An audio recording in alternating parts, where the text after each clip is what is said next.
अस्सलामु अलैकुम वरहमतुल्लाहि वबरकातुहू। प्यारे नाज़रीन, 6 दिसंबर जो कि अभी गुजरा है, 6 दिसंबर जब भी आता है तो बाबरी मस्जिद की शहादत याद आ जाती है और लोग इसे ब्लैक डे भी कहते हैं कि 6 दिसंबर बाबरी मस्जिद शहीद किया गया था और शहीद करने वाले जो लोग थे वो आज भी पछताते हैं।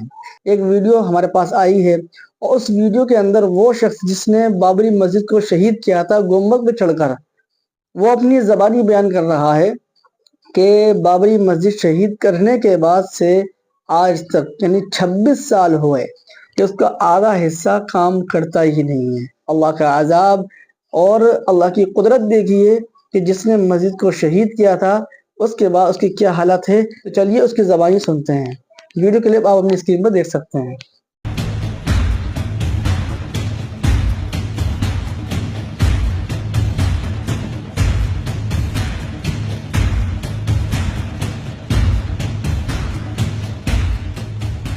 हम किसी की बुराई करके भी उससे मैं क्या लूंगा मैं, और क्या मेरी मदद। हमने राम से ही मदद मांगना है, वो ही मेरा राम पूरा कर रहा। राम जन्मभूमि आंदोलन और उसके बाद के 26 बरस का दर्द इन आंखों में पढ़िए। भोपाल के नजदीक सुआखेड़ा गांव में रहने वाला एक कार सेवक कि जिसकी कोठरी के बाहर बाबरी विध्वंस के बाद के बरसों में सियासतें भी बदली, राजनेता भी। राम जन्मभूमि आंदोलन में किए गए बलिदान की कीमतें भी अदा हुई, लेकिन इसी आंदोलन में शरीर का आधा हिस्सा गंवा चुके अंचल सिंह मीणा की जिंदगी जैसे उसी एक तारीख पर थम गई।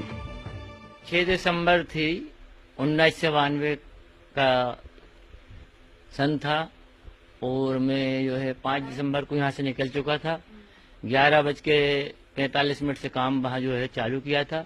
मैं पीछे जो मलमा पड़ा था उस मलमे पे से गुम्बद पे चढ़ के थोड़ा जो भी मैं कार्य करता था वो तो अस्पेर से जो अपनी वहाँ की जनता भी लगी हुई थी। 1 आध घंटा ही मैं सही रहा, इसके बाद मेरे ऐसी लगी कि सेठ बेहोश रहा मैं। कैसे लगी?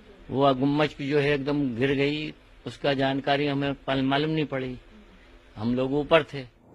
गुंबद के एक हिस्से का मलबा अंचल की पीठ पर ऐसा गिरा कि सरकारें गिर जाने के बाद ही उसे होश आया। शुरुआत में इलाज के दौरान तक बीजेपी नेताओं ने पूछ परख की, फिर एक कार सेवक किनारे हो गया।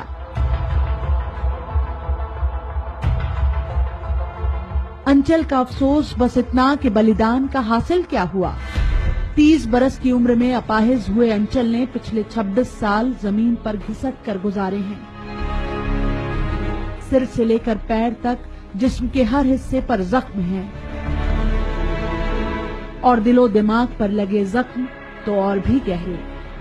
26 साल देखो, मुझे यही राम ने मुझे जो है भगवान, जिस भगवान के काज से गया था उस राम ने विश्वास से सब अड़ेग रखा, किसी के आगे हाथ फैलाने का समय ही नहीं दिया मुझे, और मैं जो बना करता रहा है।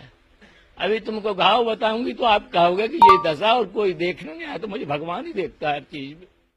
अंचल के बलिदान की कीमत उनकी पत्नी पानबाई ने भी चुकाई।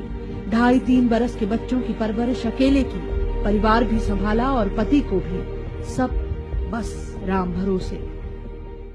अब उनके तो शरीर गए सर, अभी दोबारा तो अब आगा नहीं, मेरा जीवन ही बेकार हो गया। अब काय हुई जब जानू मेरे मोड़ मोड़ी अगर देव जी कुआर आ गए, कभी आज सगाई कर दिए।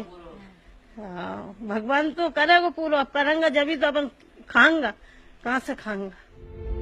जिस जत्थे में अंचल और उन जैसे कार सेवक अयोध्या गए थे, बजरंग दल के उस जत्थे की अगुवाई कर रहे राजेंद्र गुप्ता मंजूर करते हैं कि वो जुनून था और उस जुनून में कईयों को सत्ता मिली और कई साथ और सहानुभूति के लिए भी तरसते रह गए। हमें तो उस समय जुनून था कि बाबर रूपी कलंक मिटाना है, तो हम जैसे कार्यकर्ता और अचल जैसे कार्यकर्ता बगैर सोचे समझे अयोध्या पहुंच गए। जिनका उद्देश्य था कि कलंक मिटाना है वो गुमनाम हो गए। जिनको ये सोचना था कि हम इतना बड़ा वो करके आए हैं, विश्व हिंदू परिषद या अन्य संगठन हमें कुछ सही जगह मुकाम पहुंचा के, ऐसे बहुत कार्यकर्ता है नहीं पहुंच पाए। तो जब धर्म संसद के साथ फिर एक बार राम मंदिर देश की राजनीति के केंद्र में आ रहा है, सियासी दल फिर अयोध्या का रुख कर रहे हैं, तब अंचल के दर्द का टीस में बदल जाना लाजमी है कि फिर कोई अंचल सियासत का मोहरा तो नहीं बन रहा।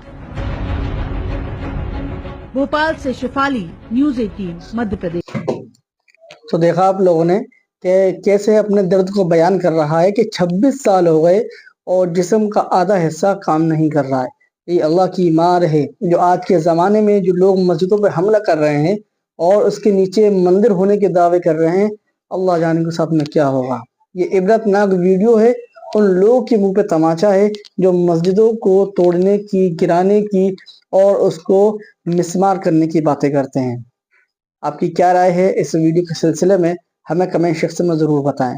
मिलते हैं किसी नई अपडेट के साथ। अस्सलामु अलैकुम वरहमतुल्लाहि व